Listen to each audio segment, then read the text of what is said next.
Hari ini ayah akan bercerita, membacakan buku cerita karangan Gibran Maulana dengan judul Bebek Buruk Rupa.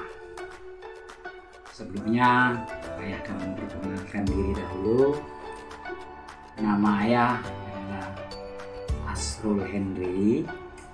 Kemudian ayah adalah seorang mahasiswa Universitas Terbuka semester 8 yang berada di Kota Padang. Anak-anakku sekalian, bagaimana perasaan hari ini? Adakah senang? Sangat senang sekali ya. Nah, dalam cerita buku ini itu menceritakan ada seekor bebek betina. Seekor bebek betina, ya, dia sedang mengerami 5 butir telur.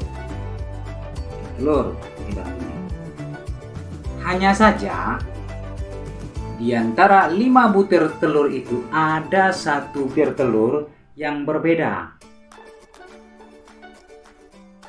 Karena 4 buah butir telur itu berwarna kekuning-kuningan. Sementara yang besar ini itu warnanya putih. Walaupun demikian, dia kan aneh tuh sebenarnya bentuknya ya, aneh. Tetapi sang itik penuh dengan kasih sayang, dia tetap mengerami telur tersebut. Hingga pada akhirnya menetaslah telur yang dierami. Tapi yang menetas adalah telur-telur yang berwarna kekuning-kuningan. Sementara telur yang besar yang warnanya putih itu dia belum juga menetas. Itik betina tersebut merasa heran, kok telurnya yang kecil sudah menetas, tapi kenapa yang besar ini belum menetas? Setelah diperhatikan oleh itik tersebut, ternyata telur itu masih hidup dan masih bisa untuk menetas. Karena merasa itu masih bisa untuk menetas, akhirnya telur tersebut tetap dierami oleh itik tersebut. Dengan sabar, teman-temannya yang 4 itu menunggu kelahiran telur yang aneh tersebut. Tunggu akan kelahirannya. Tunggu punya tunggu, suatu ketika tibalah saatnya telur yang besar itu menetas. Dia menetas. Tetapi ketika menetas, telur itu bentuknya tidak sama dengan kawan-kawannya. Kawan-kawannya berwarna kuning. Sementara yang telur besar tersebut berwarna putih.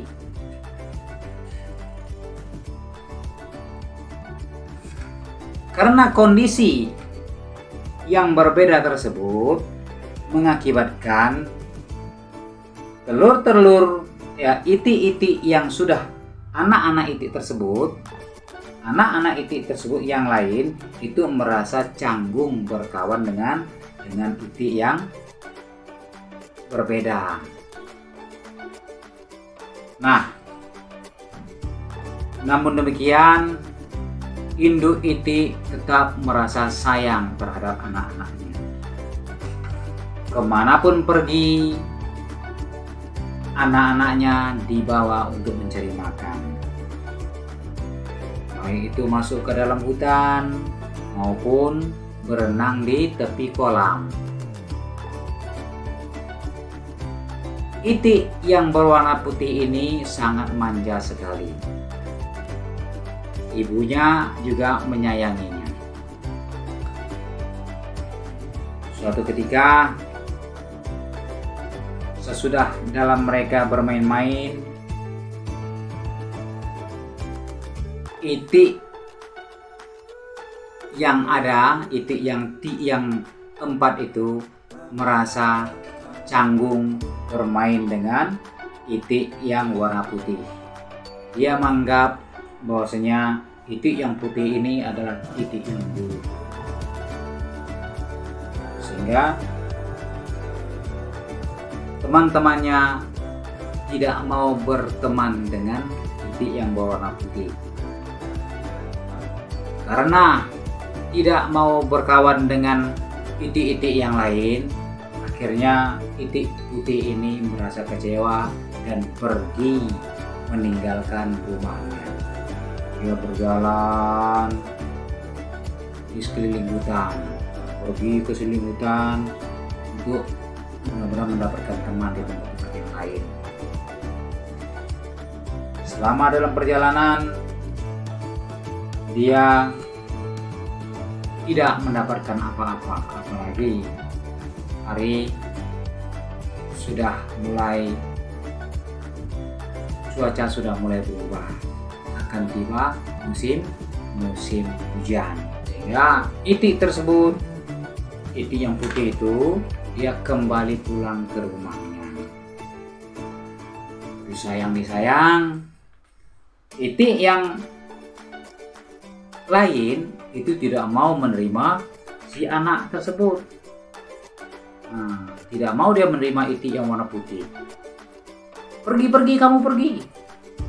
Kamu tidak sama dengan kami, kamu buruk, kata rekan-rekannya. Karena merasa dizalimi, akhirnya dia pergi. Hari pun hujan.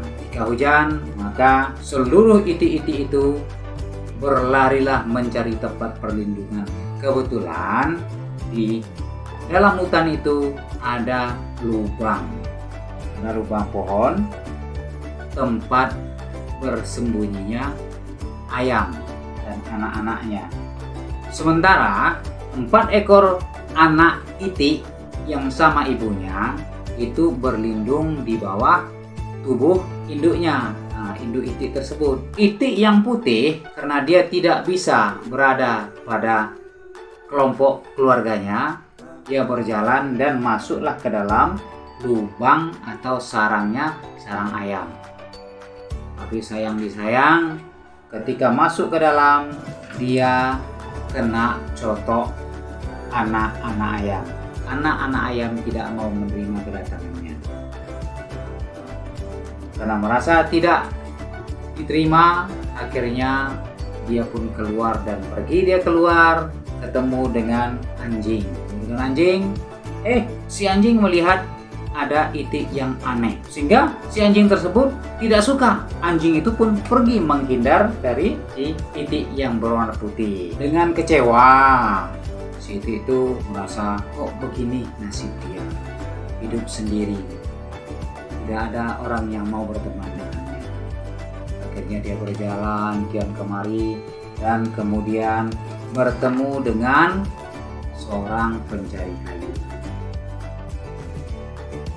Ketika bertemu dengan pencari kayu, maka dia pun menyapa, "Kwek kwek kwek kwek kwek kwek kwek kwek kwek," katanya. Si pencari kayu pun merasa terkejut melihat ada seekor itik yang terlantar. Maka dibawanya lah itik tersebut ke rumah. Rencananya akan diberikan kepada anaknya untuk dipelihara.